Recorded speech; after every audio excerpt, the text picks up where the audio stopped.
사실은 저도 이 적산산 사고 전공자는 아니어서 제가 공부하고 있습니다. 열심히 공부하고 이게 올해가 두 번째인데 그 작년에는 그 포세 관련해서 저희가 이렇게 복원하는 그 노력을 하느라고 여러 가지 그 절차라든가 또는 뭐 포세와 관련된 그 여러 가지 전통 지식을 좀 복원하고 또 그거를 실제 실행하고 이런 거에 초점을 둬서 학술 대회도 하고 그래서 굉장히 공부를 많이 했습니다. 작년 이맘때.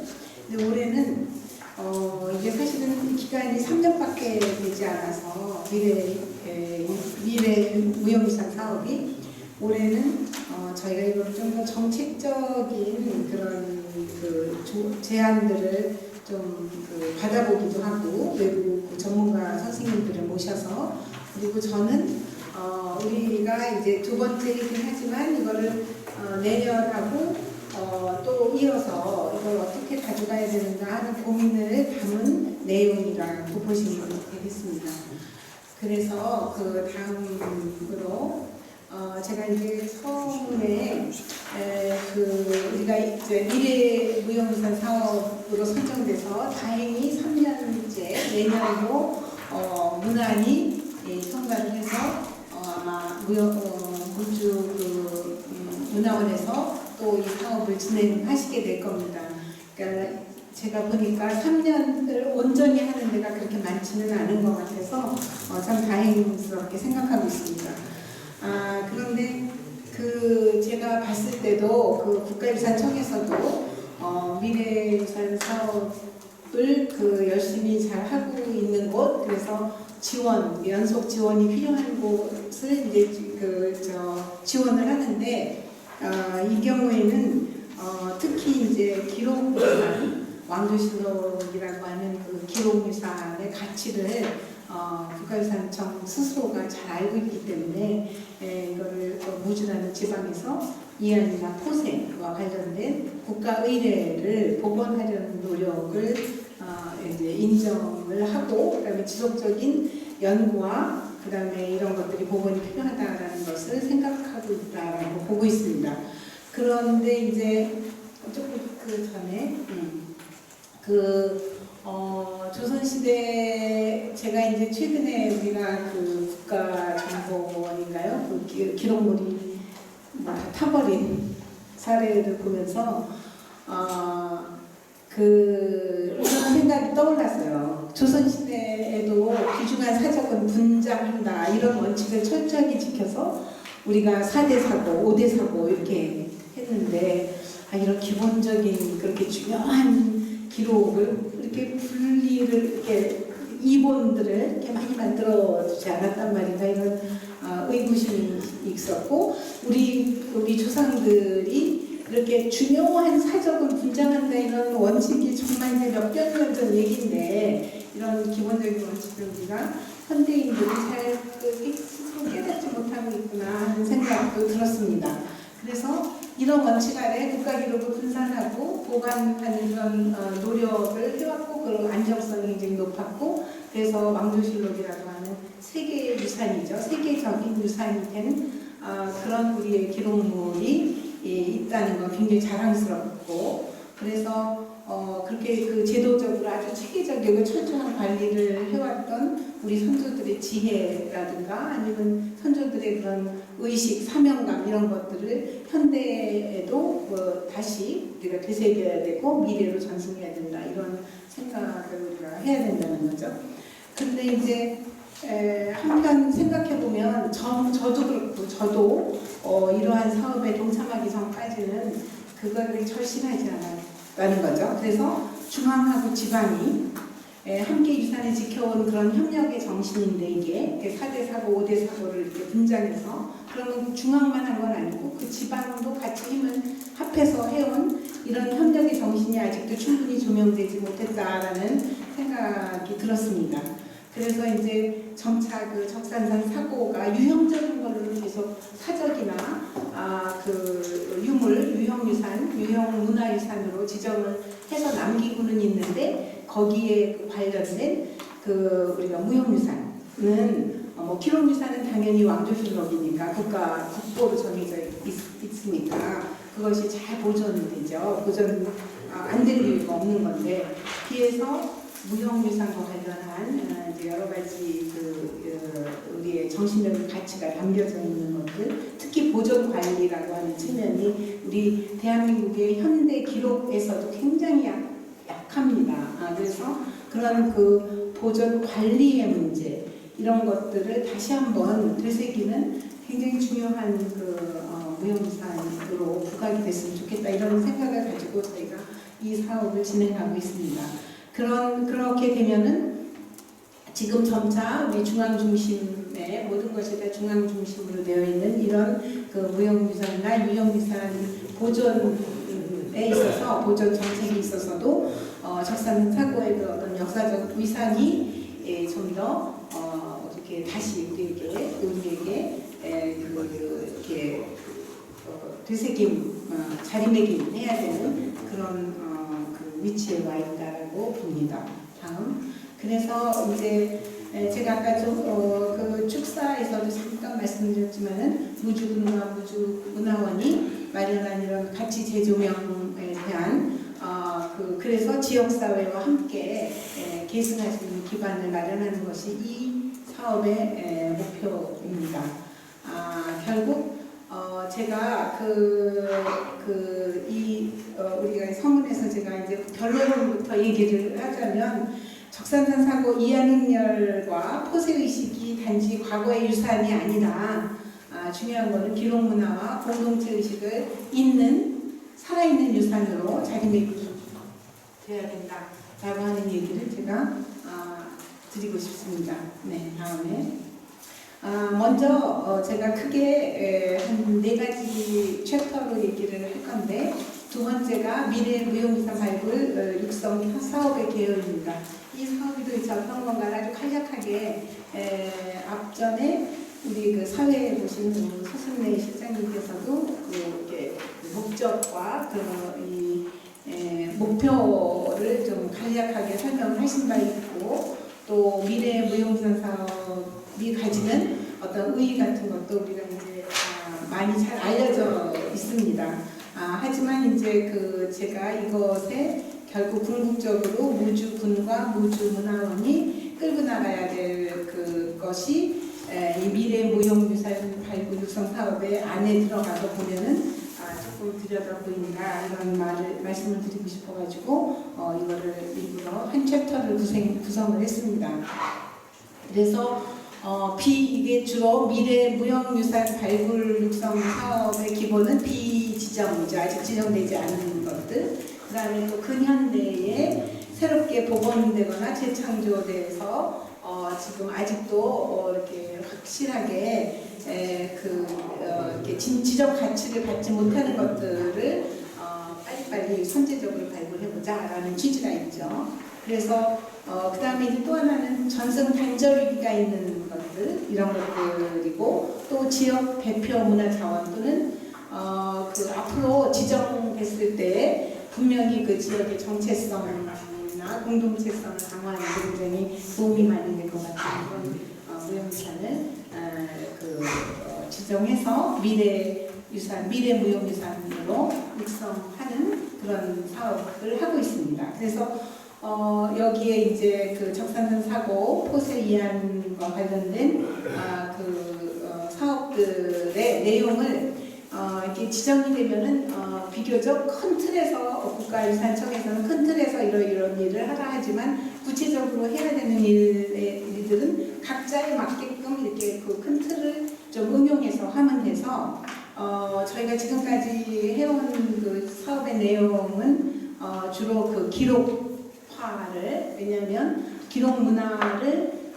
그 왕조실록을 잘 이렇게 관리해야 되는 그런 포세 의식 같은 거 굉장히 중요하고 우리 현대에는 거의 뭐 잊혀진 그런 그 의식이기 때문에 거기에 담겨져 있는 다양한 그 전통 지식과 같은 것 이런 것들이 다시 현대에도 충분한 그런 그 보존의 가치가 있다라고 우리가 얘기를 해야 되는 그래서 그런 조사 기록 사업들을 집중적으로 하고 있고, 그 다음에 이제 이런 것들이 전승 환경을 좀 조성하는, 그래서 저희가 선양회가 이제 지금 좀 더 국가 유산인 적산산 사고를 둘러싼 그런 선양회 활동이 좀 더 진행됐으면 좋겠다. 이런, 그래서 선양회와 관련된 육성 사업 이런 것도 군내 그 제안을 하고 있습니다. 그리고 이제 학술 대회도 하고, 그다음에 뭐 지역 축제 같은 경우는 워낙에 잘 해오시니까 그 이한 행렬과 그다음에 포세 의례를 올해도 아주 잘 마무리를 지셨고, 전시, 체험 행사 이런 걸 통해서 사회적 인식을 강화시켜야 돼서 이런 전승의 환경과 인식 제고가 이 사업의 내용입니다. 네, 그 장점은 지역의 무형산을 살리는 것, 그 다음에 또 자칫 단절될지도 모르는 그런 유산을 예비적으로 보호해야 된다라는 것, 그 다음에 또 이거는 국가가 뭐 이렇게 지정을 해서 이거 해라가 아니라 자율적으로 국민 공모제도 있었는데 이렇게 원하면 우리가 이렇게 했었는데, 물론 그 국민 공모제는 더 이상 안 하는 것 같지만 어쨌든 지자체나 전승자 단체가 자율적으로 신청하고 설계하고 기획해서 운영을 하게 되는 그런 겁니다. 그래서 3년간 그래도 안정적으로 좀 지원을 해줘서 이런 그 자율성과 지속 가능성이라는 측면에서 굉장히 좋은 정책이라는 생각이 듭니다. 그 다음에 그런데 이제 한계가 있습니다. 이 한계를 저희가 이제 잘 숙지를 해야 되는 건데, 이게 미래 무형유산에 발굴됐다, 육성 사업에 선정됐다 그래서 이게 지정이 되느냐 하는 것은 아니라는 거죠. 지정 가능성이 불확실하다. 열심히 해도 이게 언젠가는 지정이 되겠지만은 뭐 이게 당장 지정을 해주겠다 이런 뜻은 아니다라는 거죠. 그래서 그 무주문화원에서는 이제 이게 지정이 될 수 있는 방안을 함께 이제 같이 저희랑 이제 논의를 하고는 있습니다. 그래서 이것이 가장 불확실하다는 것이 한계이고요. 그 다음에 재정 및 지원의 한계도 예산이라는 거는 쓰기 나름이긴 하지만 아무튼 이게 그렇게 많은 돈을 지원하는 거는 또 아니다. 그 다음에 또 전승자나 전승 공동체의 역량이 우리가 이제 지방에서 지자체가 갖는 가장 커다란 문제점 중에 하나가 너무나 고령화되고 있어서 젊은 사람들이 없기 때문에 그 일을 하는 데 있어서 좀 어려움들이 많죠. 그래서 정작 미래 세대에 남겨줘야 되는데 그거를 전수받을 미래 세대가 점점 없다는 점, 이것이 좀 우리가 가지고 있는 한계라고 볼 수가 있겠습니다. 또 지역적 인식이나 관심이 좀 부족한 것, 그래서 아무리 짐작시키려고 해도 이런 인식 제고의 문제는 늘 우리가 가지고 있습니다. 그래서 이걸 어떻게 좀 끌어올릴 것인가 하는 문제. 근데 무주는 그래도 일을 해보니까 이제 조금은 다른 데보다는 이런 사회적 인식이나 관심이 그래도 평균적보다는 좀 높다 이런 생각이 들어서 조금 더 이제 전 군민의 그런 응원을 좀 받는 그런 사업이 됐으면 좋겠다는 생각이 들었고요. 그래야만 이제 지속성 확보도 가능해지는 거죠. 그래서 이런 지속성 확보를 저희가 고민을 해서 이건 제도로 안착을 한다거나 행정이나 재정적 지속 지원이 필요하다 이런 생각이 듭니다. 네, 그 다음에 제가 이제 지금부터는 우리가 이런 앞으로 무형유산을 제가 왜 이런 지금 제안을 하느냐 하면은 국가 의례와 이미 크게 두 가지로 나눌 겁니다. 하나는 국가 의례로 지정된 무형유산이었던 게 있는가 하는 걸 살펴봐서 이게 국가 의례였는데 국가 의례였죠. 우리 이안이나 포세가 그 조선 정부가 해왔던 국가의례였습니다. 그런데 이 국가의례를 지금 현재 국가유산청에서는 어떻게 관리하고 있는가 이런 걸 한번 볼 필요가 있어서, 물론 다 아시는 내용입니다. 다 이미 다 잘 알고들 계십니다. 그래서 국가의례로 된 거를 찾아보니까 처음에 종묘제례와 제례, 이건 너무 잘 알죠. 뭐 1호고 중요무형문화재 1호를 지정을 했고, 그다음에 제례악을 먼저 지정하다가 종묘제례가 1975년에 해서 이거는 유네스코 인류무형유산 대표 목록으로도 등재된 바 있습니다. 2008년에. 그러니까 종묘와 제례악은 아주 국가적인 행사를 해서 이렇게 오늘날 아주 우리의 자랑이 되는 문화가 됐죠. 두 번째는 사직대제가 있습니다. 토지와 그 곡식의 신에게 제사를 올리는 의례죠. 이것도 국가가 2000년도에 지정했습니다. 사직대제를. 그래서 이게 폐색 순종 2년에 일제가 이거를 탄압을 해서 없어졌다가 다시 되살린 1998년에 이것이 복원돼서 지금 사직단 대제가 각 지방에서도 이제 이거를 계승하는 데가 있죠. 남원이 이번에 저희가 사직대제가 너무 사직단제를 남원에서 지방에서 유일하게 하고 있어서 우리 문화원장님 와 계시지만 사직단제도 이제 미래 무형유산으로 상용한 사업이 진행이 될 건데, 이제 국가 차원에서 우리 지방에서 있었던 그런 사직단제가 남원에서 아마 유일하게 지금 진행이 될 것 같은데, 국가적으로는 사직대제는 2000년에 지정해서 지금 진행되고 있습니다. 또 다른 국가 의례가 있습니다. 문묘대제죠. 이거 여러분 너무 잘 알고 문화원에서 너무 잘 알고 계세요. 석전대제라고 부르기도 하고 1986년에 지정이 돼서 성균관에서 또는 지방에 있는 향교에서 우리가 문묘제를 또는 대제, 문묘제를 지정을 해서 이제 진행하고 있습니다. 이거는 1986년 중요무형문화재로 지정되어 현재까지 전승되어 오죠. 다음에 또 있습니다.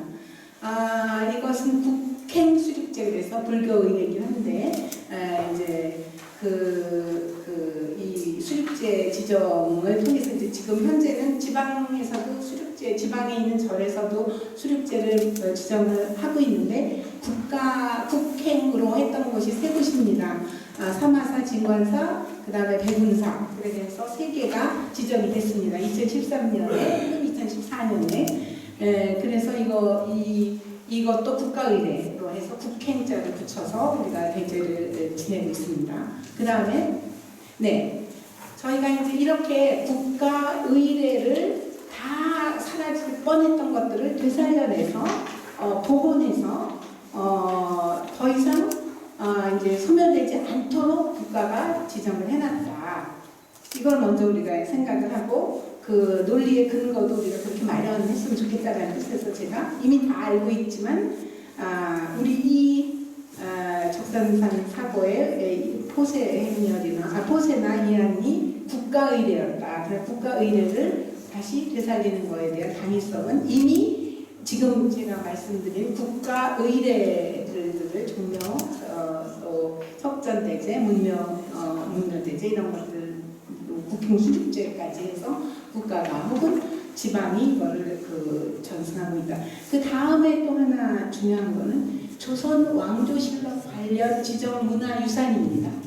그래서 이 조선 왕조 문화유산이 어떻게 지정이 되고 있는가, 이걸 한번 또 얼른 보겠습니다. 왕조실록 당연히 우리가 이거는 지정되고 있죠. 그 다음에 다음에 보면은 정족산 사고본, 또 적산산 사고본과 다 이제 국보로 지정이 됐죠. 지금 됐고, 평창의 그 오대산 사고도 우리가 여기에 지금 며칠 전에 다녀왔는데 박물관 국립 왕조실록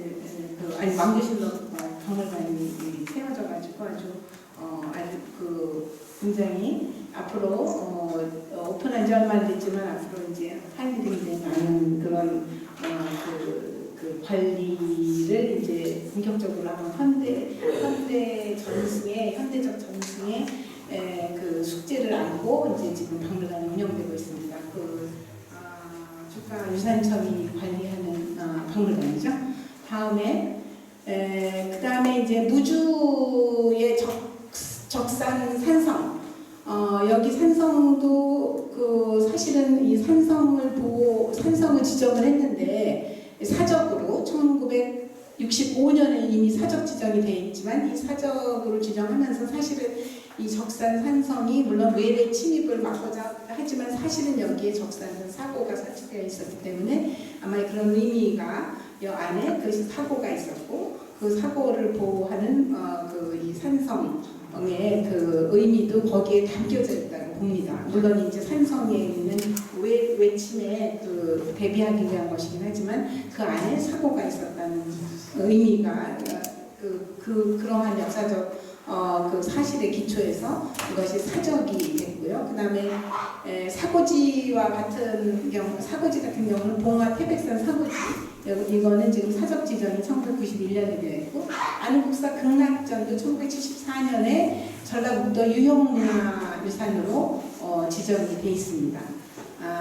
그리고 그 다음에 이거는 이제 주로 그 정읍에서 한 일들입니다. 그래서 이거 일부러 제가 정읍 거를 소개한 이유는 그 다음 이제 PPT를 보시면 조금 더 이해가 가실 건데 그 내장산 그 조선왕조 칠덕을 이렇게 옮긴 잘 아시죠?